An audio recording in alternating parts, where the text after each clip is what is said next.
대통령으로서의 직책을 성실히 수행할 것을 국민 앞에 엄숙히 선서합니다. 2013년 2월 25일 대통령 박근혜. 사실상 80년대 이후부터는 전대협을 통해서 한 20년간 거의 학생운동이 대학가해를 전면적으로 장악한 시기가 온 거예요. 그러면 지금 현재 예를 들면 공무원들이랄지, 그 다음에 판사랄지, 이런 사람들 다 어디서 나와요? 대학 출신들에서 나와요. 그러니까 이들을 통해서 혁명 전사로 길러낸 사람들이 사실상 우리 사회 구석구석에 들어가게 된 거예요. 그것이 오늘날 20년, 30년이 지난 현재 이들이 장성해서 우리 사회에 이제 중추가 된 것들이에요. 그리고 그들 중에는 예를 들면 교사로 들어간 사람은 지금 전교조 핵심 세력이 돼 있죠. 그 다음에 그 중에 또 머리 좋은 친구들은 또 판사로도 나갔고, 그 다음에 검사로도 나갔고, 그 다음에 공무원으로도 시험 봐서 들어가죠. 그래서 그러면 언론계에도 들어가고, 지금 우리 사회 중추에 다 들어가 있다고. 그러니까 지금 그들이 지금 하나가 기회가 되니까 이들이 하나로 지금 모여지는 거예요.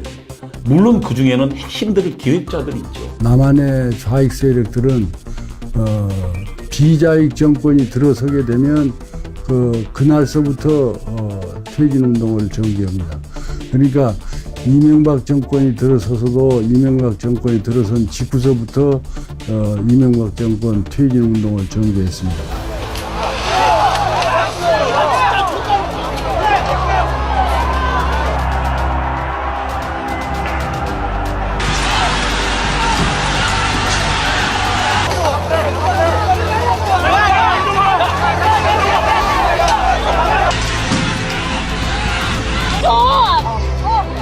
좀 살려줘. 이거 뭐야 진짜. 빨리 잡아 정말.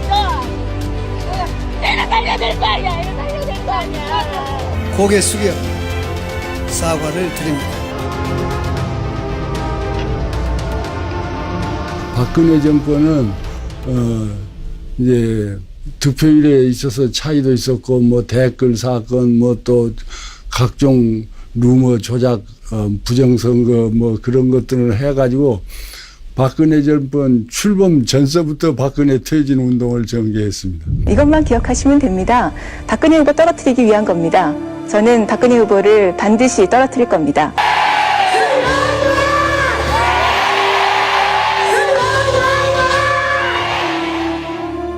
대통령 박근혜 탄핵 소추안은 타결되었음을 선포합니다.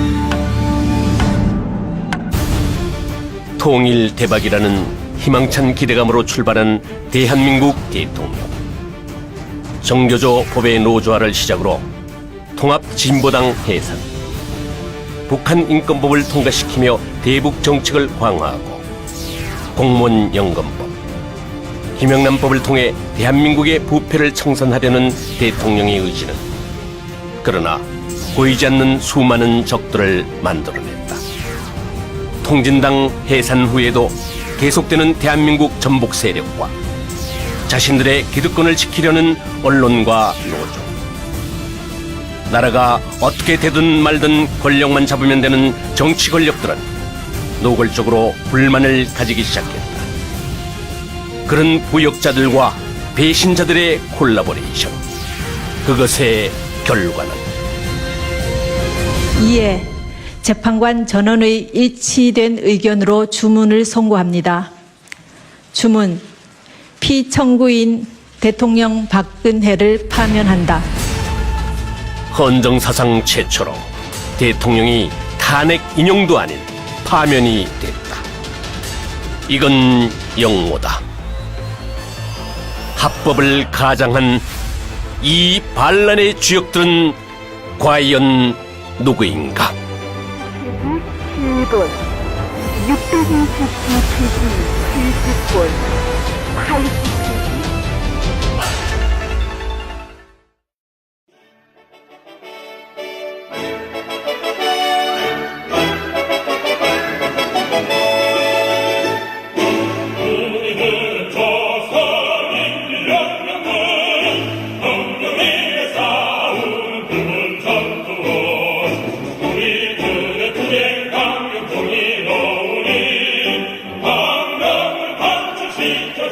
1980년대 말서부터 세계에서 동굴압화의 공산주의 와해 현상이 일어나서 사기가 이제 저하되었죠.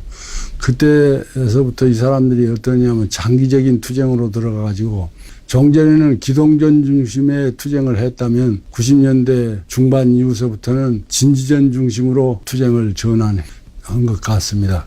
안토니오 그람시, 이탈리아의 정치가이자 공산주의자이다. 그를 주목해보자. 대중들의 환호를 받으며 등장한 공산주의는 한동안 유럽을 지배했다. 그러나 이어지는 관항과 배고픔으로 인해 결국 실패했고 80년대 들어 동독과 구소련의 해체를 마지막으로 막을 내리는 듯이 보였다. 그렇게 사라질 듯 보였던 공산주의자들에게 새로운 길을 제시한 것이 바로 그람시의 진지전이었다.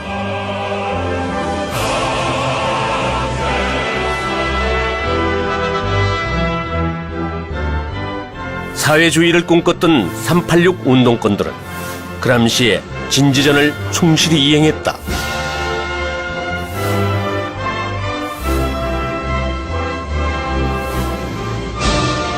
2005, 6년서부터서는 우리 사회의 거의 모든 분야에서 헤게모니에 준하는 아주 강한 영향력을 행사하게 되었다, 이렇게 설명할 수 있습니다. 하지만 그들이 추구했던 것이 과연 순수한 사회주의였을까?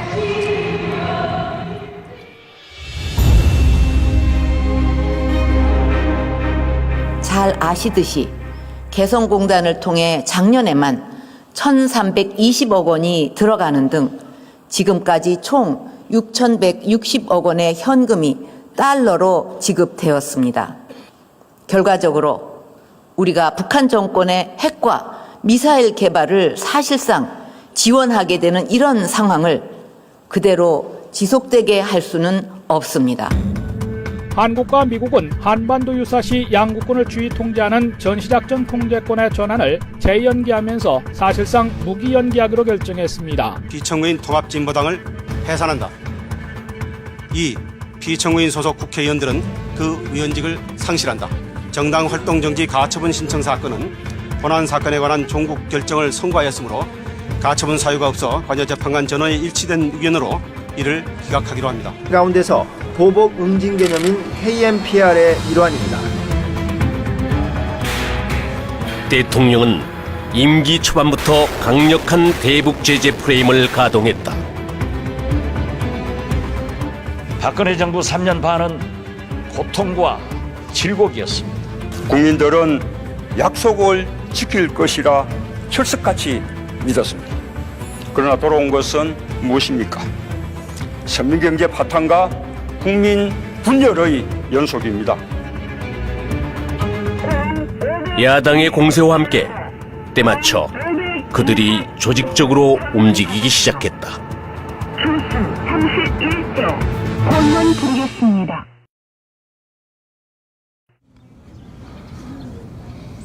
평화롭기만 하던 2014년 4월 16일 따뜻한 봄날, 안산 단원고 학생들과 일반인들이 제주로 가는 배를 타고 새벽 바다의 안개를 뚫었다.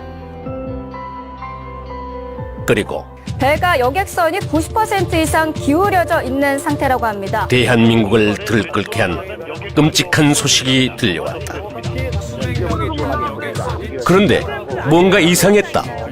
모든 언론은 학생 전원 구조라는 오보를 낸다. 모든 언론이 오보를 낸다는 것의 확률은 얼마나 될까? 이 언론의 오보가 시간이 지나 세월호 7시간이라는 미스테리의 단초를 제공하게 되는 결정적 역할을 하게 된다.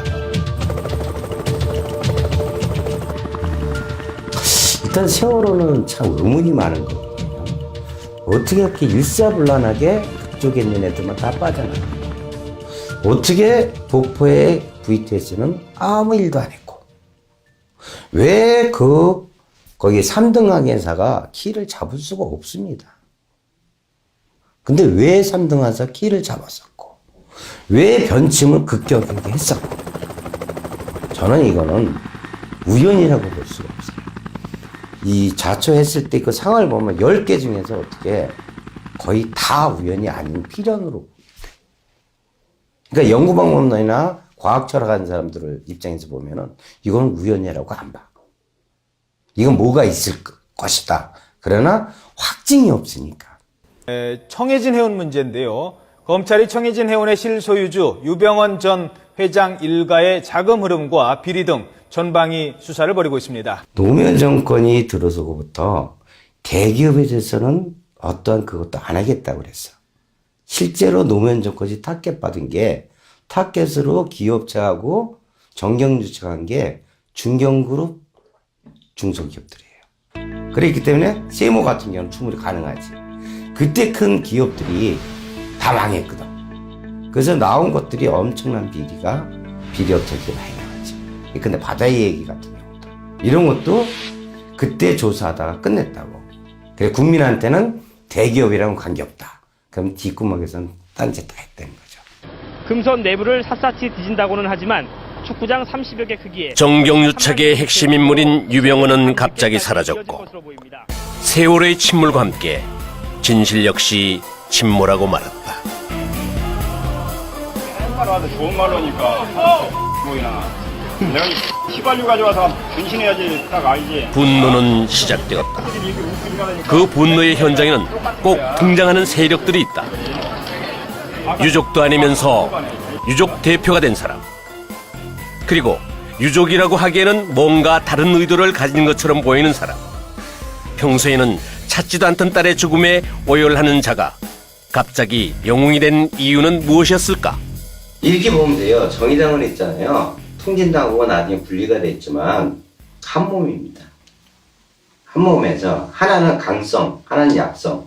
그래서 강성이 빠져난 게 통진당이지. 그랬다고 해서 정의당 안에서 통진당처럼 같이 갖고 있는 이념에 있는 사람이 없다? 아니에요. 항상 교두보를 마련해 둡니다. 통진당 극성으로 빠져나갔자면 여기 연락책이나 이걸 꼭 씹는 게 공산주의의 기본 전략이에요. 서민을 살리려면은 빨리 끝냈어야지. 근데 지금 2년 반 동안 끌어. 서민경제 이것 때문에 다 박살난 거야. 거기에다가 시위까지 했지. 이제 우리 청와대로 가겠습니다. 가족들과 함께 국민들이 해상사고에 난데없는 시위가 기다렸다는 듯이 펼쳐진다. 가만히 보면 매번 보던 패턴들이다. 효순이 미선이 말도 안 되는 광우병 선동 때도 이런 시위가 벌어졌다. 지금 지나간 화면들도 이런 시위가 섞여 있지만 아무런 차이를 못 느낄 것이다. 그리고 똑같은 패턴은 또 있다.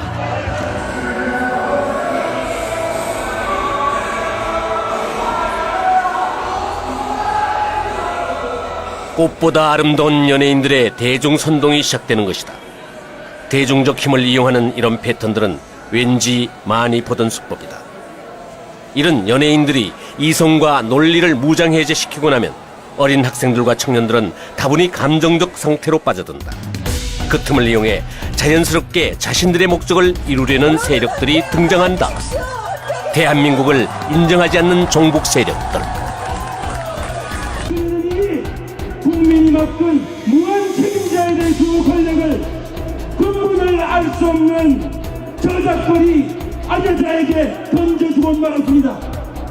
국민이 주인다는 또 다른 세력들. 자신들의 정치적 이득을 위해 어린아이들의 죽음마저 이용하는 권력들. 박근혜 대통령이 물러나지 않으면 우리 대한민국은 수습되지 않습니다. 감사의 인사를 드립니다. 전국 시민 여러분 존경합니다. 감사합니다. 이 비참한 사고가 왜 그토록 고마울까?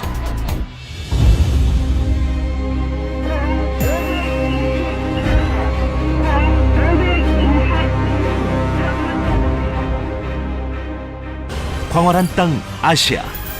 그 다채로운 문화들이 광주에 모입니다.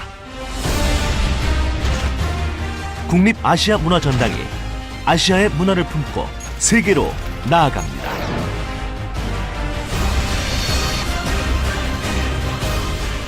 국립 아시아 문화전당 아문법이라 불리는 아시아 문화 중심 도시 조성에 관한 특별법, 김대중 공전법이라고도 불리는 이 법에 우리는 주목할 필요가 있다. 대통령이 잦은 순방으로 자리를 비운 사이 김무성과 유승민은 29번째 배신을 계획한다. 김대중의 수건 사업이든 아문법을 통과시켜주고 자신들의 요구사항을 얻어내자는 판단이었다. 하지만 유승민은 야당에 아무것도 얻어내지 못했고 이용만 당한 꼴이 되어 배신의 정체라는 말이 대통령에게서 나오는 계기가 되었다. 5조 3천억짜리 김대중 문화궁전 설립 사업이다 라고 생각하시면 될 것 같습니다. 그래서 총 사업비가 5조 3천억, 건설 비용만 7천억입니다. 그리고 매년 800억 원 이상의 이 운영비가 5년 동안 이제 지원되는 이제 사업인데요. 어찌 보면 김대중 우상화 사업이라고 좀 볼 수가 있습니다. 특히 이 김대중 우상화 사업에 대한민국의 이 국민 혈세가 너무나 많이 낭비가 되고 있는데, 몇 가지 이제 사례를 좀 말씀을 드리면, 신안군에 보면 이제 김대중 생가 개선 사업이 있고요. 김대중 컨벤션 센터, 노벨 평화상 기념관, 연세대 김대중 도서관, 경기 북부도청의 김대중 홀, 강원 양구의 평화댐 김대중 동상, 사이버 김대중 도서관, 김대중 평화재단, 김대중 다리, 동교동 김대중 도서관 등등, 이제라도 좀 김대중 우상화를 위해서 낭비되는 엄청난 이 국민 혈세랄까요? 이제 그런 것들에 대해서 조사를 해서 이제 국민들이 좀 제대로 바로 알 수 있도록 좀 알려야 된다고 생각이 됩니다.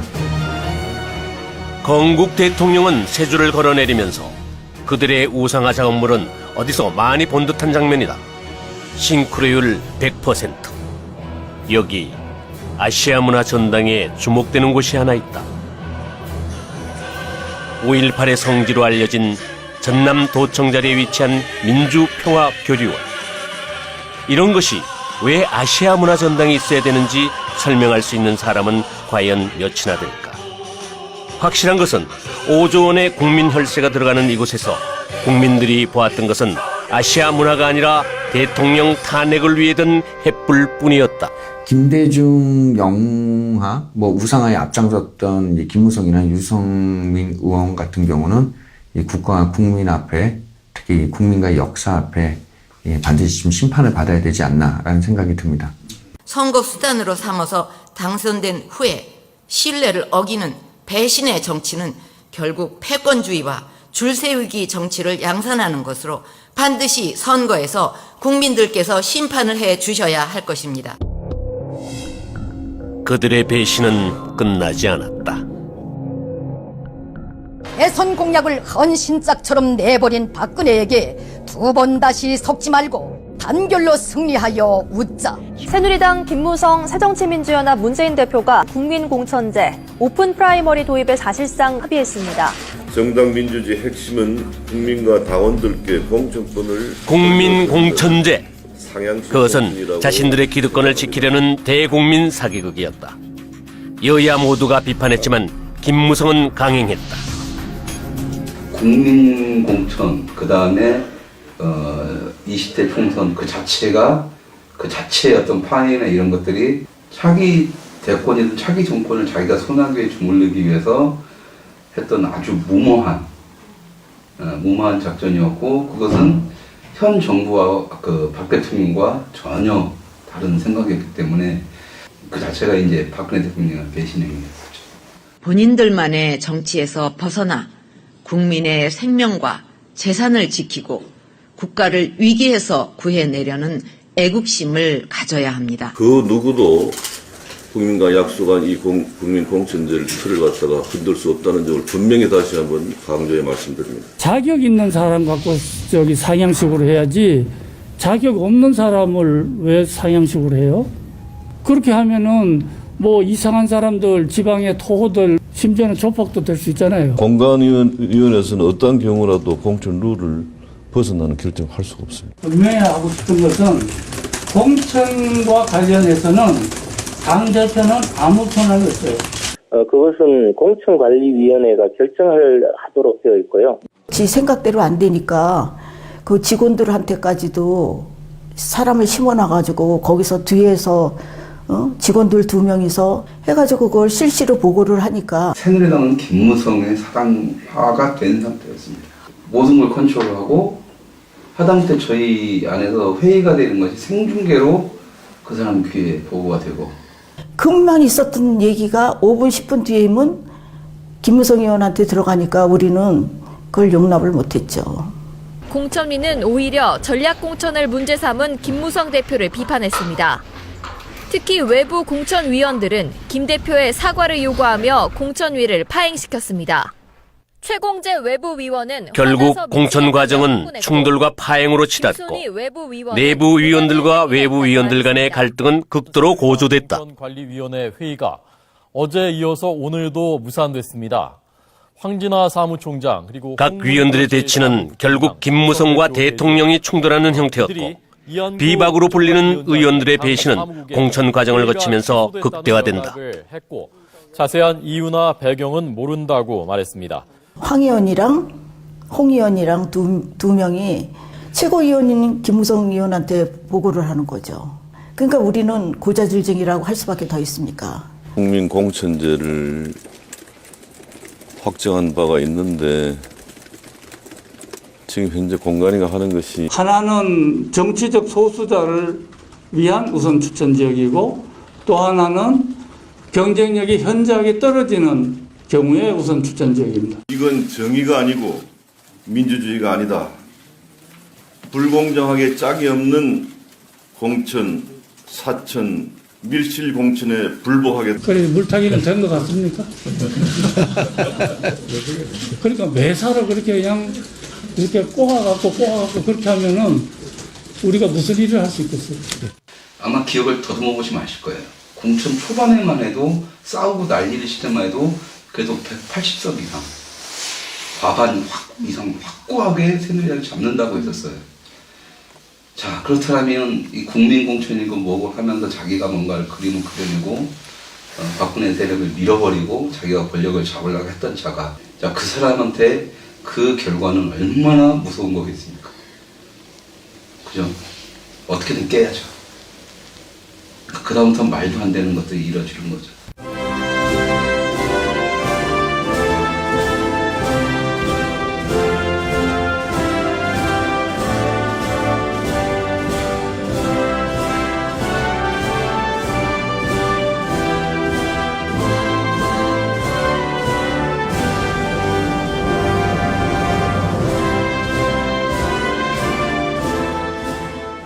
내가 새끼라는 소리도 했습니다. 최고위원한테. 그랬더니 최고위원한테 새끼 소리가 말이 되냐고 황 의원이랑 홍 의원이 얘기하는데 말도 안 되는 짓이지 않습니까, 이거는?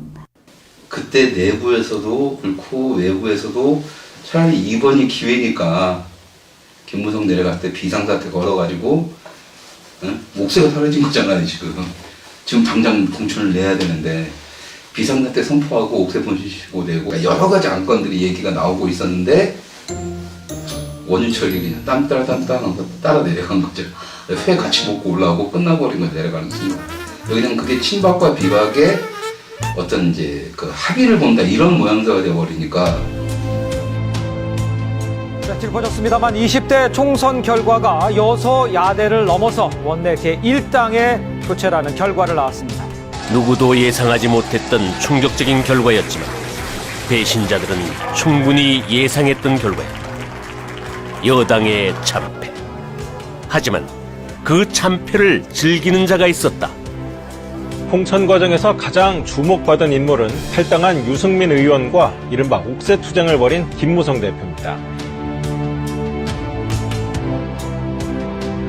당시 공천관리위원 심사를 할 때도 보면은 그 내부 외부 다 합쳐서 박근혜 대통령을 지지하는 사람들이 더 많은 것처럼 보여요.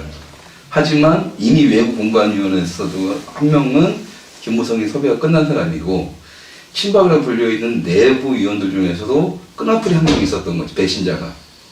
한 번 배신한 사람은 또 배신을 해요. 2번, 3번 합니다. 그래서 그 배신자들은 절대 받아들여서는 안 돼요. 유승민, 하태경, 김무성 이런 사람들은 떠나야 돼요. 배신의 절정, 배신의 꽃. 새누리당의 김무성의 신의 한 수가 공천 파괴입니다. 이제 그들은 30번째 마지막 배신을 준비한다.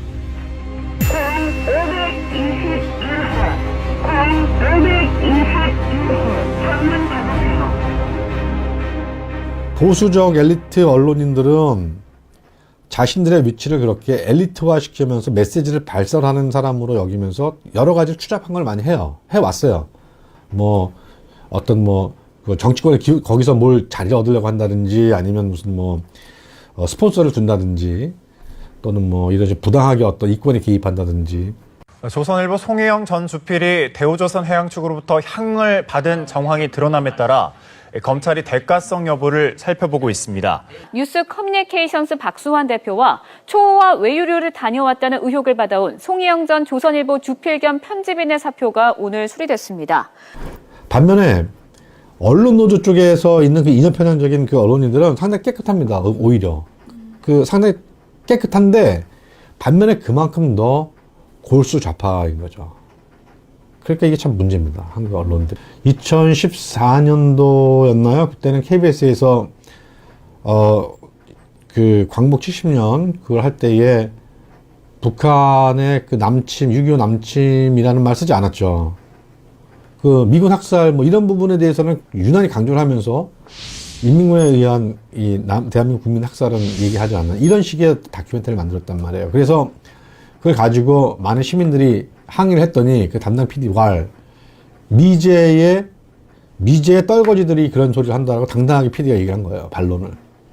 박근혜 정권은 언론과 동업을 하지 않았어요. 그러니까 대개 어떤 정권이든 그 정권을 창출할 때 메이저 언론들이 같이 동업을 합니다.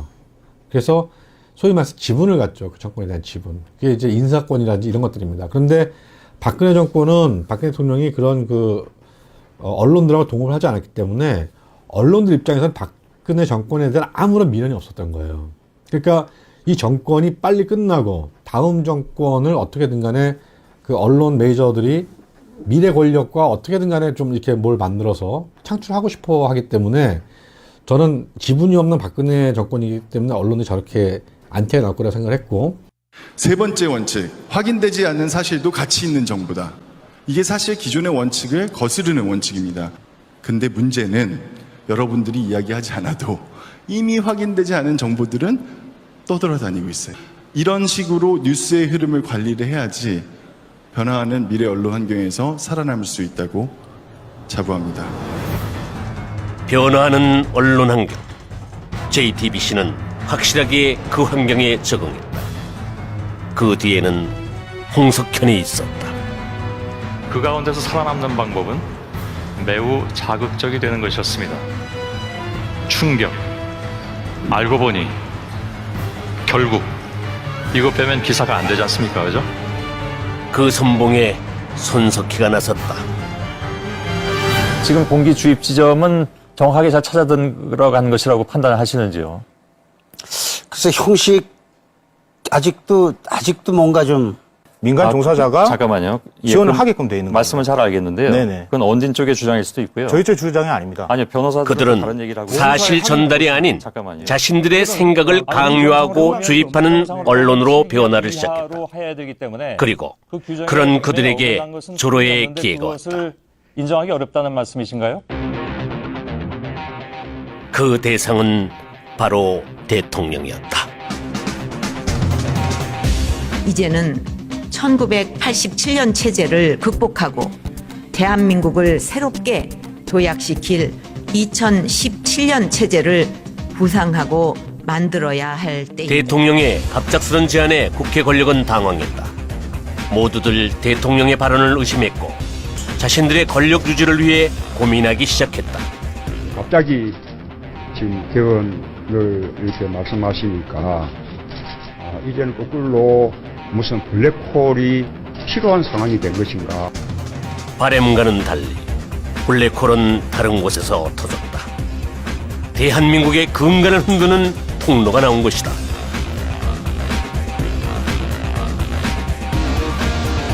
앞으로 지금 거짓말 안 하기로 했죠. 예, 기억이 좋은 분들한테 들으세요.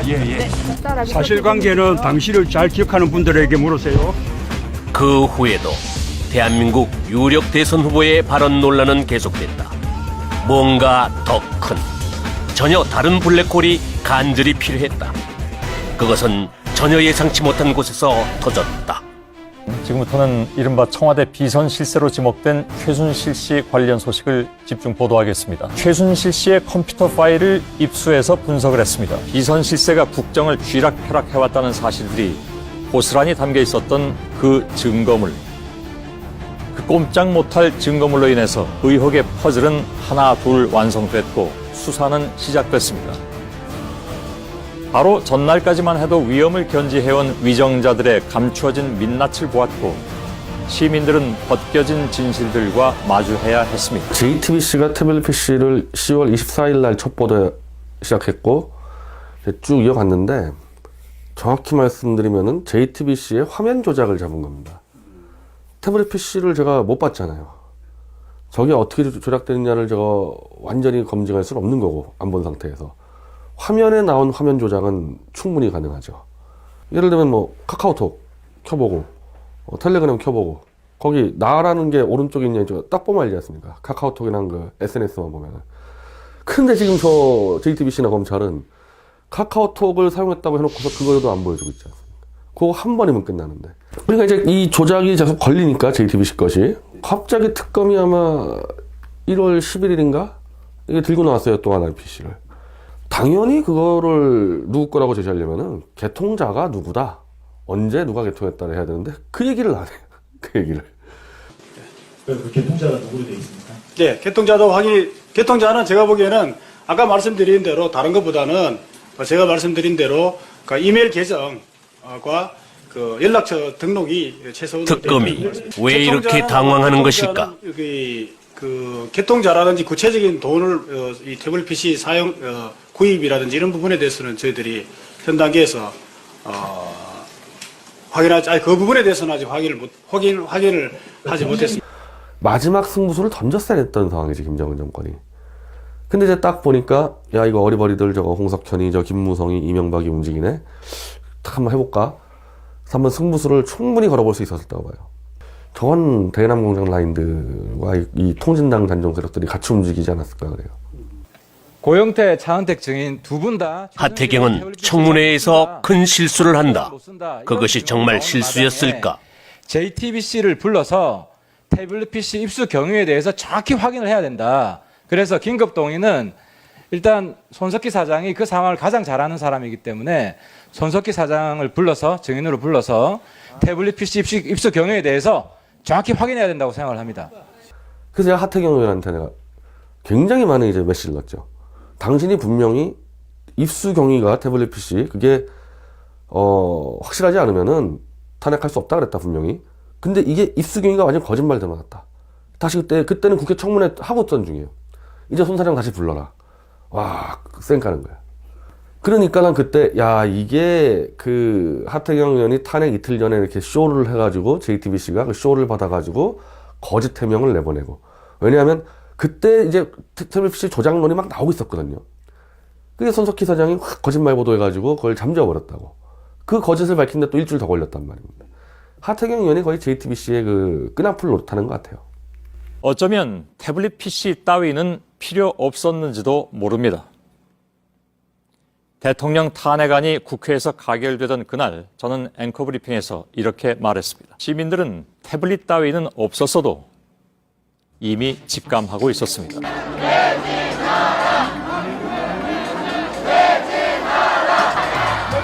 청와대는 남성 발기부전 치료제인 비아그라와 비아그라 복제 약품인 88정도 360정 넘게 사들인 것으로 확인됐습니다. 지금 당장 퇴진하라! 하태경의 실수를 덮으려는 듯 손석희는 가짜 뉴스들을 남발하기 시작하며 여성 대통령에 대한 극도의 대국민 선동을 부추기기 시작했고 상황이 포착됐습니다. 국민의 병력이다!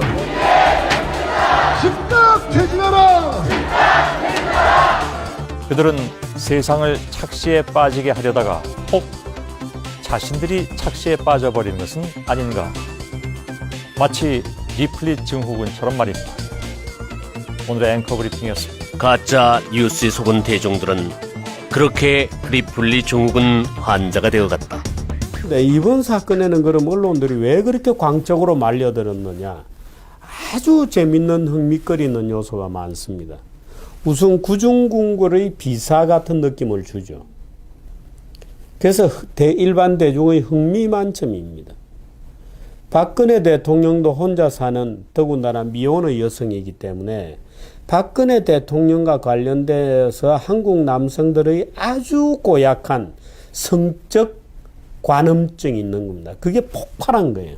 결국에는 표창원의 무슨 누드 전시 같은 거로까지 연결이 되는 일련의 대중들의 아주 저열한 취미가 작동했어요. 근데 언론들이 그럼 그것 때문에 저렇게 미쳐 날뛰느냐? 아닙니다. 민주주의식으로 경영이 돼야 되는데 소수에 의해서 농단이 되었다는 프레임을 만들어내고 보니까 마치 언론들이 민주주의를 위한 투사인 것처럼 보이기 시작했어요. 그러니까 언론들이 갑자기 정의의 사자가 되고 사회개혁 세력인 것처럼 비쳤던 겁니다. 그러니까 언론들은 신나게 말하자면 궁중비사를 확대 증폭 재생산하고 온갖 루머가 나왔잖아요. 뭐 정유라가 딸이다, 뭐 말도 안 되는, 예를 들어서 최순실이와 박근혜는 경제적 동일체다. 전혀 사실이 아니라는 게 나중에 다 밝혀졌거든요. 박근혜 대통령 본인의 말을 빌리면 거대한 산이 되었다고 할 정도로 거짓말이 난무하고, 그런 거짓말 보도를 언론들이 무차별적으로 쏟아낼 수 있게 된 것은 마치 이것이 굉장히 민주주의의 무슨 투쟁인 것처럼 또는 정의를 위한 무슨 십자군 전쟁인 것처럼 포장이 되었던 겁니다. 리플리 증후군 환자들은 이제 반정부를 넘어 반자유시장 경제적인 생각까지 어린아이들에게 주입한다. 광장은 끔찍한 야만의 현장으로 변해갔다. 국민을 리플리 증후군 환자로 만든 JTBC 홍석현. 그가 원한 것은 무엇이었을까?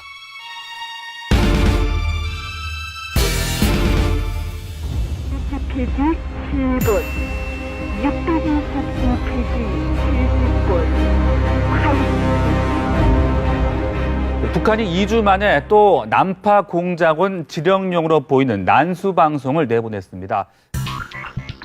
난수 방송이란 난해한 숫자를 보내서 공작원이나 고정 간첩에게 명령을 내리는 북한의 비밀 지령 방송을 말한다. 5, 60년대 대남 공작 요원들에게 많이 사용되다가 6.15 공동선언 이후 사라졌다. 그런데 박근혜 정부 들어 다시 3차례에 걸쳐 방송이 됐다. 이건 북한의 대남 공작 활동이 다시 전개됐다는 것을 의미한다. 북한은 무엇을 지령하고 있는 것일까? 아무리 들어도 알 수 없지만 우리는 그 후에 벌어진 이해할 수 없는 일들로 그 난수 방송의 목적을 유추해 볼 수 있을 것이다. 웬걸. 옛날에 뭐 김일성 신년사 듣고 눈물 흘리는 분들, 뭐 지금도 뭐 김일성, 김정일 초상화 앞에서 닉네임하고 뭐 회의를 한다는 뭐 이런 얘들 듣거든요. 그리고 실제로 그런 게 존재합니다. 저도 이제 한번 만난 적이 있었는데 이 사람들은 진보 성향의 인물도 그 존재를 인정해. 진짜다라고 생각을 하거든요. 근데 자기들은 이제 여기서 그걸 하고 있다라는 것이고요. 법이 인정한 존재도 있다. 대한민국 도적이다. 이석기훈 석방하라. 그 1만 명 아니 3만 명만 감옥이랑 준비하면은 박근혜 없애버린다. 그랬잖아.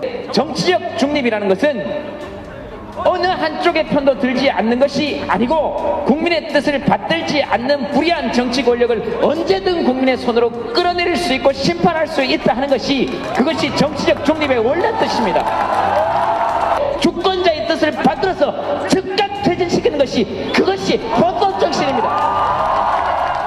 이명박 박근혜 정부는 지난 8년 동안 방치만 하고 있다가 이제 글로벌 바다에서 밀려오는 심각한 비상 물론 헷갈리는 존재들도 있다. 대한민국 사드 갈등은 전적으로 정부 책임입니다. 이 모든 것들의 공격을 받던 대통령은 고민 끝에 최후의 카드를 꺼낸다. 국회의 총리 추천. 하지만 야당은 그것마저 거부한다. 박근혜 대통령은 국민을 배신했습니다. 야당만이 아니었다. 헌법을 위반한 대통령은 탄핵을 받아야 됩니다. 이제 봉건적인 가짜 보수는 대통령과 함께 역사의 뒤안길로 퇴장해야 합니다. 가짜 보수 새누리당은 그 수명이 다했습니다.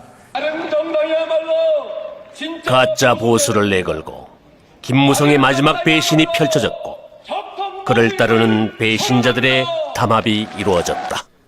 저는 여러분들하고 저런 보수 국민들께서 저런 보수면 희망이 있겠다 이렇게 믿어주시는 그런 보수를 하기 위해서 오늘 이 자리에서 여러분들과 함께 바른정당 시작합니다, 여러분.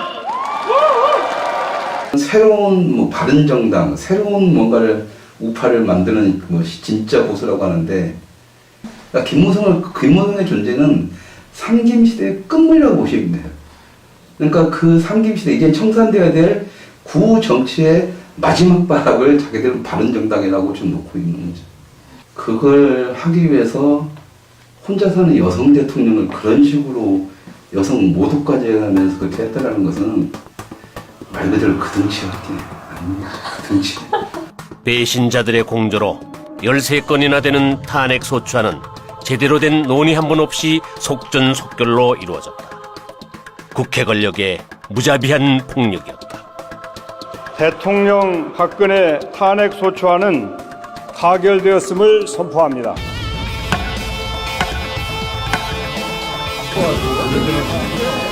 즐거워하는 건 이들만이 아니었다.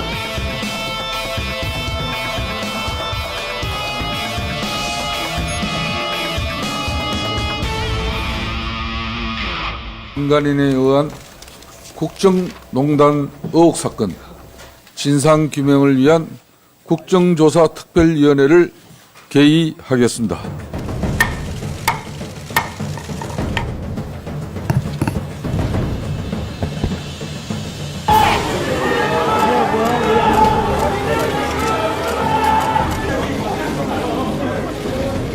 대통령 탄핵을 위한 첫 번째 재물은 기업들이었다.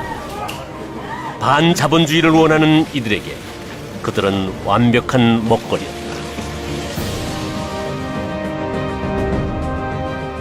그 뒤로 대통령의 손과 발이 되었던 모든 사람들을 묶어놓기 시작했다. 그리고는 청문회라는 인민재판을 구태의연한 국회의원들의 고함소리와 함께 들어야 했다. 국민들이 우습죠. 예? 국민들이 우습죠. 그렇지 않습니다. 국민들이 우습죠. 국민들이 우스운 거예요. 국민들을 바보로 하는 거죠.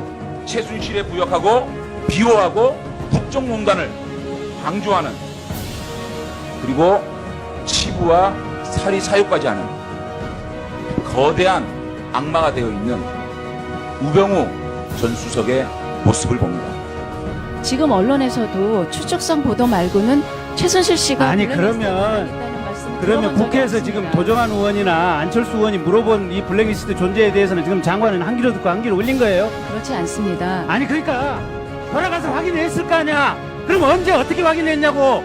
그거 물어보는데 그 답변을 못해. 블랙리스트 자체는 문안보 리스트입니다. 지금 이제 좌파 단체들이 이제 국가에 대한 체제를 흔들기 위해서 다양한 어떤 이 활동들을 하고 있습니다. 뭐 사례들로 보자면 이런 것들이 있을 수 있겠죠.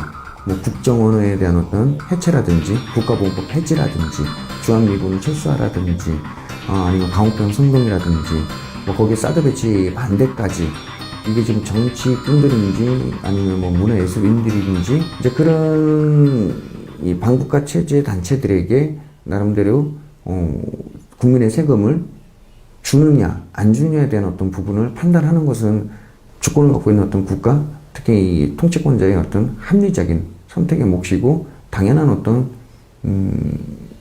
의무이지 않나라는 생각이 듭니다.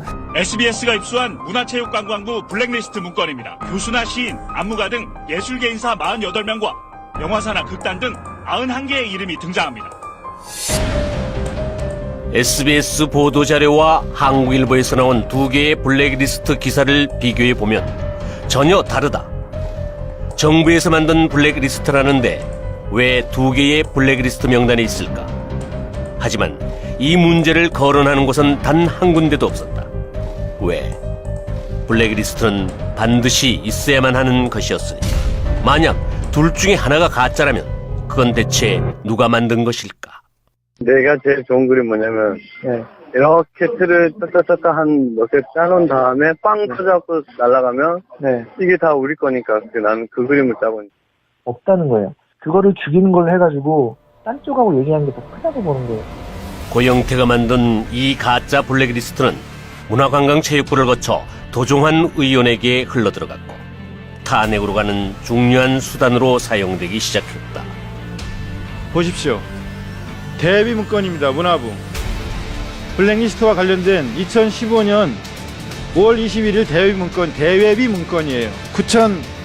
9,473건의 개인 자료 관리에 대한 내용이 상세하게. 이 도정환 의원은 그 정교조 출신이었고요. 2001년에는 그 임수경 씨랑 이제 방북한 어떤 전력도 가지고 있는 인물입니다. 그러면 이제 방북 당시에 이들은 정부와의 약속을 어기고 이 조국 통일 3대 헌장 기념탑 앞에서 이 열렸던 그 개막식에 참여를 했습니다. 당시 그 정부에 나름대로 이게 불참 서약서까지 제출하고도 한반도가 공산화되어야 한다고 주장하는 기념물에 헌화를 하는 인물입니다.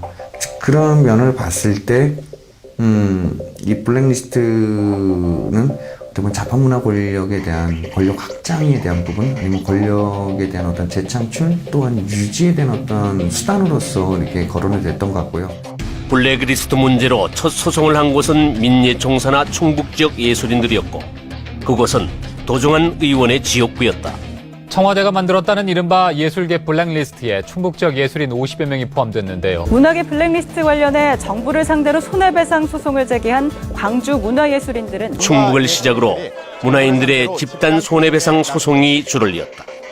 하지만 국가 세금을 챙기려는 문화인들과는 상관없이 블랙리스트의 방향은 한 곳을 응시하고 있었다. 기본권이 침해됐다며 국가를 상대로 1인당 100만 원의 손해배상을 청구했습니다. 바로 현 정부의 핵심이던 김기춘과 조윤선이었다. 이 문학의 블랙리스트를 확보한 것으로 확인됐습니다. 이제 특검 수사는 김기춘 전 청와대 비서실장을 겨냥하고 있습니다. 청와대 행정관 허연주는 블랙리스트에 대해 해산된 통진당과 비교하며 정당성을 주장했다. 그는 반정부 단체에 국고가 지원되는 것을 방치하는 것이 오히려 통치권자의 직무유기며 진보와 보수의 균형 유지를 위해서라도 꼭 필요한 것으로 정당한 통치 행위로 형사처벌 대상이 될 수 없다고 했다. 그 부분을 잘 지켰다고, 그 부분을 아주 잘 준수했다고 전 비서실장과 이 문화부 장관을 구속을 했다. 뭐 그것이야말로 좀 이렇게 국정농단이 아닌가, 그것이야말로 좀 내란이 아닌가라는 생각이 듭니다. 고영태가 만든 이 가짜 블랙리스트는 결국 전 비서실장과 현직 장관을 구속하는 결과를 만들어냈다. 대통령의 손발을 자른 그들의 다음 타깃은 정경련이었다. 빨리 답변해 보세요. 정경련 해체에 앞장서겠어요, 안 서겠어요? 의원님 좋은 말씀 감사하고 간단히 답변하세요. 길게 얘기할 시간 없어요. 제가 할 수 있는 거는 다 하겠습니다. 하지만 삼성 정경련에 기부금 내는 거 다 중지하겠다고 선언하세요. 지금 약속하세요. 그러겠습니다. 약속하세요, 빨리. 그러겠습니다. 우파 시민단체들의 활동자금을 차단하기 위한 것이었다. 재미있는 건 정경련 해체를 주장하던 하태경 역시 정경련의 지원을 받으며 활동했고 그걸 바탕으로 국회의원까지 되었다는 것이다. 배신의 역사가 꽤 깊은 인물이다. 또다시 최순실에게 부역한다는 그런 비난을 받을 수도 있습니다. 촛불에 타 죽고 싶습니까? 이 자리에서 바로 마십시오. 바로 답변해 주십시오. 촛불에 타 죽고 싶습니까? 촛불에 타 죽고 싶습니까? 사실은 전향이랑 100발 돌아선 거거든요. 제가 어려웠던 건 내 젊은 시절에 내가 믿었던 그 사상과 역사와 이걸 전부 부정해야 되고, 그리고 그 속엔 또 뭐가 있냐면 그동안 맺었던 관계들도 있거든요. 사실은 그러니까 철학들을 부정해야 되고 역사관을 부정해야 되고 그다음에 관계들도 다 끊어야 된다고. 그래서 전향이 쉬운 문제가 아니다. 저는 사실 그래서 지금 현재 물론 하태경 씨나 이런 친구 같은 저도 그 전에 잘 아는 친구들이죠. 저는 불철저한 전향이 아닌가. 물론 난 그 친구들이 머릿속에 들어갈 수는 없지만, 그러나 그들이 본 거는 또 하나는 권력력이었다. 결국 권력력이었고 자기의 역사관이나 철학에 대한 불철저한 그 검증들이 결국 이 시점쯤에서 다른 쪽으로 빗나가는 거 아니냐. 하태경에 대한 또 다른 시선을 느낄 수 있는 사건 하나가 발생했다. 탈북자 청년에 대한 욕설 파문이었는데 임수경은 그 자리에서 하태경을 변절자라고 욕했지만 하태경은 임수경을 감싸는 모양을 취했다. 왜 그랬을까? 하태경 씨가 저한테 연락이 왔어요. 전화가 와서 이제는 임수경 한번 풀어봐라 라고 하는 뉘앙스로 이야기를 했어요. 그래서 내가 한번 자리를 만들어 보겠다. 아주 아이러니하게도 그때 또 총선 전이었어요. 그런데 그 후에 조선일보에 기사가 나는데 조선일보의 최보식이 만난 사람들에서 임수경과 인터뷰를 한 거예요. 임수경 사건 때, 백여세 변절자 사건 때 그런 이야기를 했었냐라고 물어보니까 임수경 씨가 그런 이야기는 전혀 없었다.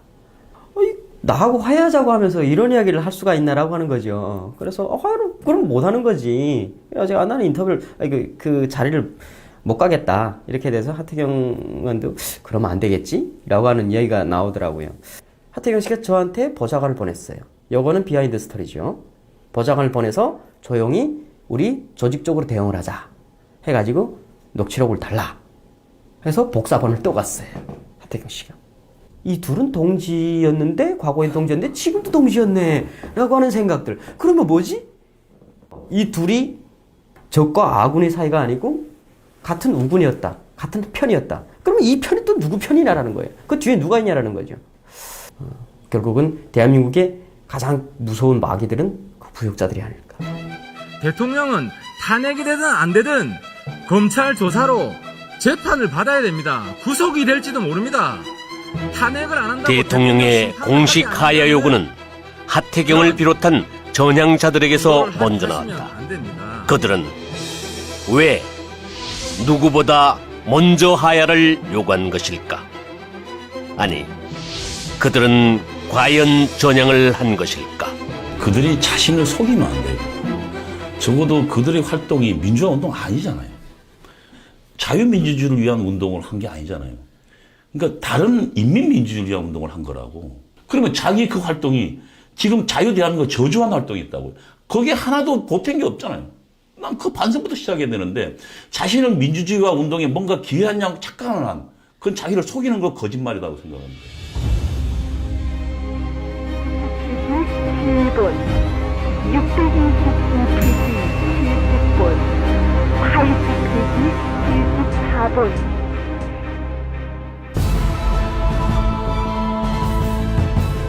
87년 군사정권의 막이 내리고 평화적인 정권 교체를 통해 제6공화국이 탄생한다. 하지만 평화로워 보이는 바로 그곳에서 누구도 생각하지 못했던 중요한 움직임 하나가 생겨나고 있었다. 6.29 선언 후에도 전 정권의 사법부가 유임되어 2차 사법파동이 이어지면서 좌파 성향의 판사들이 모임을 만들었다. 바로 우리법 연구회. 이들은 노무현 정권 들어 정계에 진출한다.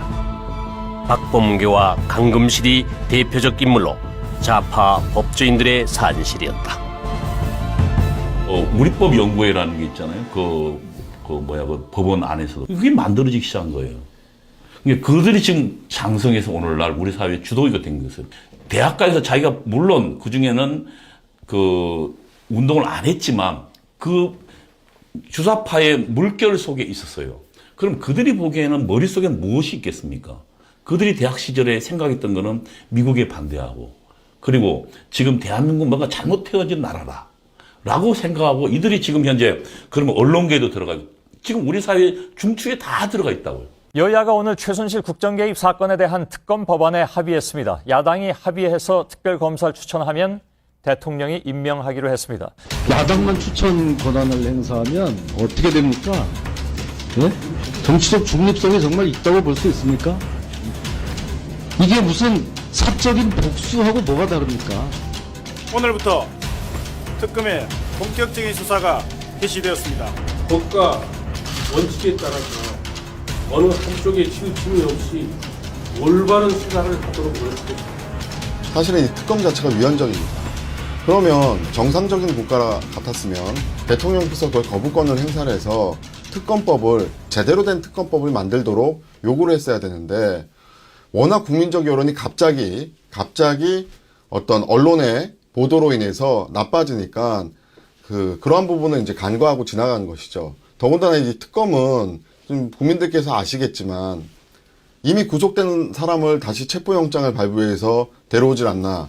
한번 구속영장이 기각된 그런 사람을 다시 또 계속해서 구속영장을 청구해서 결국은 구속을 시키고 그리고 증거가 차고 넘친다라고 그렇게 국민들한테 얘기했는데 차고 넘치는 증거가 있는데 왜 그렇게까지 무리하게 수사를 하는지 이해가 안 가는 행태.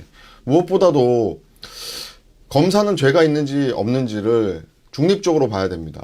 근데 특검의 행태는 죄를 입증해내겠다. 더 심하게 말을 하자면 죄를 만들어내겠다라고까지 의심을 받을 정도의 그러한 수사를 하고 있다는 점에서 국민들이 이제는 내가 만약에 특검의 대상이 된다면 언제든지 구속이 될 수도 있다라는 그러한 공포감마저 느끼고 있는 것입니다. 국가 경제 등에 미치는 상황도 중요하지만 정의를 세우는 일이 더욱더 중요하다고 판단하였습니다. 정의. 이재용의 수갑찬 모습을 보여주는 것이 정의일까? 아니면 인민재판의 또 다른 모습일까? 이유 여하는 불문하고 국민이 잘못 알고 있는 것도 그냥 넘어가고 박근혜가 싫다라는 그 이유만으로 헌법도 필요 없고 법률도 필요 없고 정치를 하시는 분들은 오히려 그런 민중선동을 하는 그런 발언이라든지 무조건 대중이 원하면 좋다라고 한다는 것은 지도자로서의 어떤 그것은 아니라고 봅니다. 이 사건 심판 첫날 제가 말씀드린 바와 같이 이 사건은 우리나라 사법뿐만 아니라 문명화된 세계 사법 역사상 아주 특이한 사례입니다. 그리고 말씀드린 대로 소추 사유가 13개 대통령 변호인단의 노력에도 불구하고 이미 법치는 무너졌고 촛불 세력의 눈치를 보며 원칙을 잃어버린 채 재판은 진행되었다. 고정관념은 좀 버려주셨으면 하는 그런 생각입니다. 그런 취지에서 날짜에 대해서는 저희가 재판부에서 공식적인 입장으로 날짜를 언급한 바는 없습니다. 헌법재판소 구성에 더 이상 이 큰 문제가 발생하기 전에 늦어도 3월 13일까지는 이 사건의 최종 결정이 선고되어야 할 것입니다. 그래서 지난번에 말씀드린 것처럼 쌍방 대리인들께서는 2월 23일까지 종합준비서면을 제출해 주시고요. 모든 건 이미 정해져 있었고 최종 결론을 하실 수 법원 장식에 불과했을 뿐이다. 부탁드립니다. 대통령 변호인단의 최후 변론은 전류기에 가까웠다. 판소에서 이 사건의 본질적인 실체 및 법리적 판단에 대해서 간략하게 변론하고자 합니다. 국회는 헌법에 의해서 합법적으로 권한 위임을 받은 기관임에도 불구하고 아무런 헌법적 위임을 받지 않은 일부 여론과 확인되지 않은 언론 기사에 따라 헌법상 예외 중에 예외적인 권한을 행사했습니다. 저는 이것을 권한의 남용이라고 생각합니다. 대통령을 소추한 이 막대한 사건의 결과가 막상 조사해보니 그 실체가 너무나도 어이가 없는 상황입니다. 우리 헌법은 대통령이 헌법과 법률을 위배했을 경우에만 탄핵을 인용할 수 있는 사유가 되고 헌법재판소는 거기에 중대한 위반이라는 헌법 정신을 결부하여 그 탄핵의 가부를 결정한 바가 있습니다. 우리 헌법은 대통령 탄핵이라는 헌법기관의 권력적 다툼을 헌법과 법률 위반으로 국한하고 그것을 헌법재판소라는 최고의 사법기관에게 그 역할을 부여하였습니다. 헌법재판이 일반 민형사재판과 다르다는 것은 이 재판이 우리의 자유민주주의를 지키고 헌법이 규정한 대통령제의 본질을 법과 원칙에 따라 수호하는지 여부가 직결되는 바로 재판이기 때문입니다. 정치적 고려가 들어간다는 일부 주장은 오히려 정치적인 이해관계와 득실을 배제하여야 함을 역설적으로 강조한 것이라고 보아야 할 것입니다. 대한민국 헌법은 엄연히 삼권 분립에 세 축으로 흘러가는 나라인데 국회 스스로가 한 축을 무너뜨리고 자신들이 권력을 갖겠다라는 강력한 의지를 속전속결로 치러낸 것입니다. 그리고 결국에는 그 국회의 탄핵 소추로 말미암아 인해서 지금껏 국정공백이라고 말을 하는데 이제라도 제대로 법적 절차를 따져서 잘못된 사람은 책임을 지고 또 억울한 사람은 그 누명을 벗는 절차를 법률적 절차에 따라서 이뤄내야 된다고 생각하는 것이 또 다른 혼란을 막기 위한 방법이라고 생각합니다. 다만 국가기관이 제대로 국민의 자유와 권리를 보장하는 그런 역할을 하기 위해서는 분명히 국민들이 어떤 사인을 보내야 한다는 게 제 생각입니다.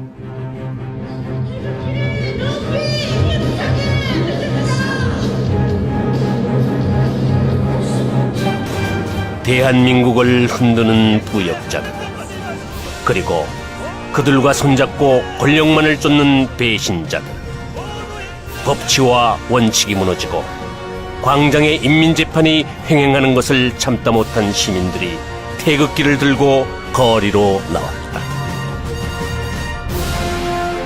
70년 전 일제에서 해방된 국민들이 외세의 신탁 통치에 반대해 반탁운동을 벌인 이후 대한민국이 국민의 손에 의해 탄생되었었다. 그 일 이후 처음으로 태극기가 광장을 덮은 역사적인 일이었다. 혹자는 제2의 건국운동이라고 부르는 태극기 집회. 그렇게 다시 태극기는 휘날렸다. 하지만 거기에 돈들이 풀리고 있어요. 왜냐?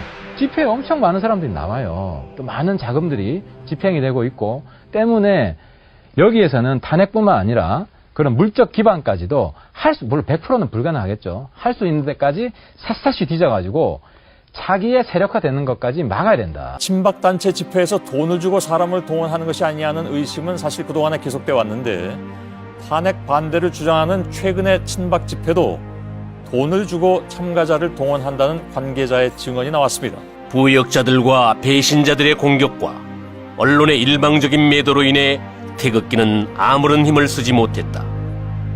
이미 짜여진 각본에 태극기는 없었다. 피청구인의 법 위배 행위가 헌법 질서에 미치는 부정적 영향과 파급 효과가 중대하므로 피청구인을 파면함으로써 얻는 헌법 수호의 이익이 압도적으로 크다고 할 것입니다. 이에 재판관 전원의 일치된 의견으로 주문을 선고합니다. 주문, 피청구인 대통령 박근혜를 파면한다.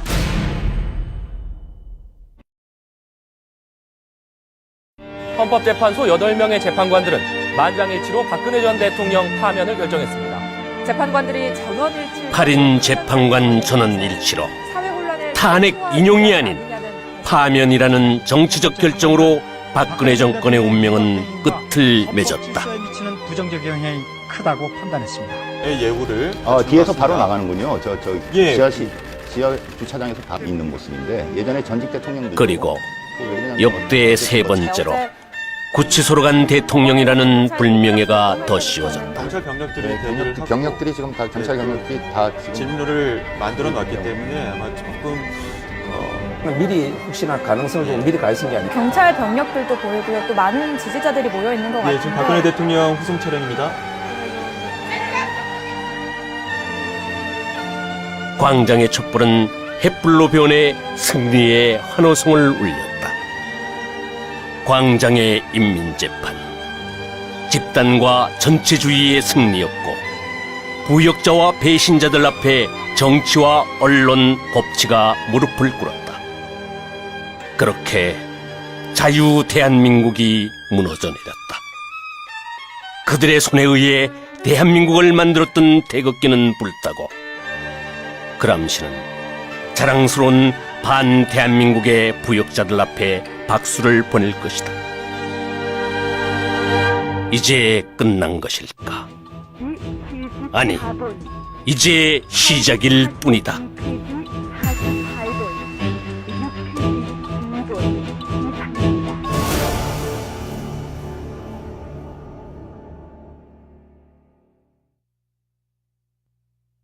임자, 나야.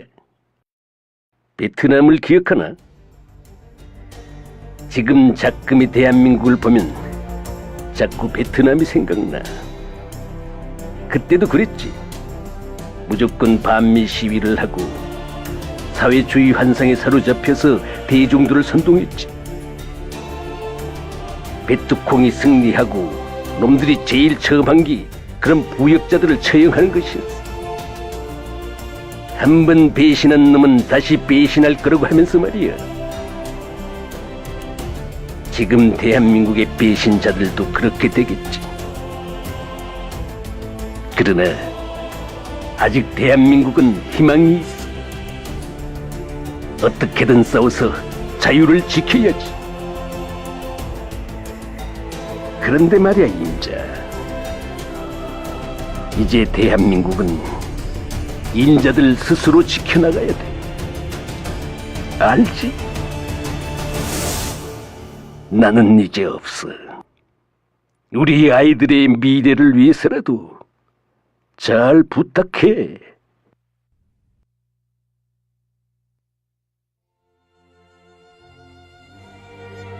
국회가 그 무소불위의 권력을 장악하고 입법부와 사법부를 그 밑에 두려고 그래요. 그 문재인 후보 같은 사람들이 예를 들어 헌법재판소를 겁박하고 있죠. 그런 것들이 대표적입니다만은 입법부의 전성시대가 되면 그게 인민위원회가 되는 겁니다. 그 이렇게 되면 이건 민주주의가 아니죠. 그래서 지금 그 촛불이 만들어내고 있는 세계는 민주주의가 아닌 거예요. 그건 인민독재적 성격을 갖는 정치구조로 지금 굉장히 전환되고 있는 중입니다. 그런데 일반 국민들은 그걸 모르죠. 그 깊이 생각 안 하니까 지금 우리는 민주주의를 하고 있다라고 착각하는데 실제로는 독재로 가고 있는 겁니다. 그러니까 정치가 전면으로 나오고 법과 제도는 그거야 뭐 하기 나름이다. 뭐 탄핵도 마음대로 하고 특별검사 우리가 임명해서 마음대로 집어넣으면 된다 라고 생각하는 비법치 비제도의 독재적 성격이 지금 대한민국에 가득 내려오는 중이죠. 거기에 저항하는 소수의 이제 사람들이 있는 거죠. 솔직히 저희 탈북자들이, 저를 비롯해서 탈북자들이 그렇게 목숨을 걸고 사선을 넘어왔던 이유가 바로 자유와 민주주의와 법치국가라고 하는 그런 이 남한에 대한 그런 가치였어요. 섬뜩하더라고요. 이게 내가 지금 어디로 왔나라고 하는 어떤 혼란스러움, 그리고 이 나라가 왜 이 지경까지 됐나라고 하는 혼란스러움. 민주주의는요, 그러니까 투쟁을 이루어지는 게 아니에요. 투쟁을 통해서 거짓말이에요. 투쟁을 통해서 민주주의 일어난 사례가 한 번도 없어요. 저는 그래서 우리가 87년도를 이야기하지만 87년도도 결국은 우리 민주주의가 그때 당시에 국민소득이 한 6,000불, 7,000불 정도 됐던 시점이에요. 저는 그래서 결국 산업혁명이 오늘날 민주주의를 만들었다고 이야기하는 거예요. 근데 제가 볼 때는 민주화 세력이 자기들이 무슨 투쟁했던 게, 정권을 타도 투쟁한 게 무슨 민주주의를 만든 공이라고 생각. 난 착각이고 위선이고 거짓이라는 게 제 생각이에요. 국민들에 의해서 법치주의가 정상적으로 작동되지 않는 것이 아니라 가장 법을 잘 지켜야 될 헌법기관과 법률기관들이 스스로 법치주의를 무너뜨렸다는 것이 가장 큰 문제인 것입니다. 국민들이 어떤 행동을 하든 그것이 만약 법치주의를 회복하는 목적을 가지고 행동을 한다면 분명히 불법적인 영역이 아닌 합법적인 영역인 곳에서도 길이 있다고 보여지고요.